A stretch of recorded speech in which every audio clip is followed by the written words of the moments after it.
ব্যর্থতায় কামেল পেঁয়াজ উপদেষ্টা, আপনি যদি পদত্যাগ না করেন আপনাকে ঘাড়ে ধরে পদত্যাগ করানো হবে, আপনাকে বাধ্য করা হবে পদত্যাগ করতে। তাই নয়, আমি তাকে আরও কিছু উপাধি দিতে চাই। উনি ব্যর্থতায় কামেল, ওনার যেই কর্মকাণ্ড ইদানিং আমরা দেখেছি বিগত 1-1.5 বছরে, উনি আসলে ব্যর্থতার উপরে কামেল পাশ করেছেন। যখন অপরাধী পালিয়ে গেছে তারপরে তিনি ঘোষণা করছেন যে অপরাধীকে গ্রেপ্তার করে দিতে পারলে 50 লক্ষ টাকা পুরস্কার দিবেন। এর মতো প্রহসন, এর মতো তামাশা জাতির সাথে আর কেউ করেছে বলে আমরা দেখি নাই। আপনার কোনো যোগ্যতা নাই, কোনো কমন সেন্স নাই রাষ্ট্রের স্বরাষ্ট্র উপদেষ্টা হিসেবে থাকার, যিনি আইন শৃঙ্খলা নিরাপত্তা নিশ্চিত করতে পুরোপুরি ব্যর্থ হয়েছেন। আরেকটা বিষয় আমি প্রধান উপদেষ্টার দৃষ্টি আকর্ষণ করতে চাই। হাদি ভাইকে শুট আউট করার পরে তার অপরাধীদেরকে গ্রেপ্তার না করে আপনারা তামাশা শুরু করেছেন।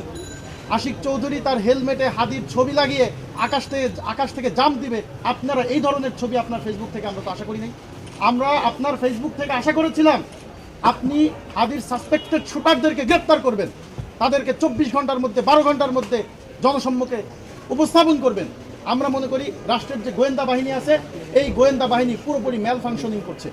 এক অকার্যকর, কোনো একটা বাহিনীর যদি অকার্যকর হয় সেটা এক প্রশ্ন, যে ভাই এটা কাজ করছে না, এটা ফাংশন করছে না, কিন্তু যখন ওই বাহিনী ম্যাল ফাংশন করে সেটা অনেক ভয়ানক। আমাদের মনে করি আমাদের গোয়েন্দা বাহিনী ম্যাল ফাংশন করছে।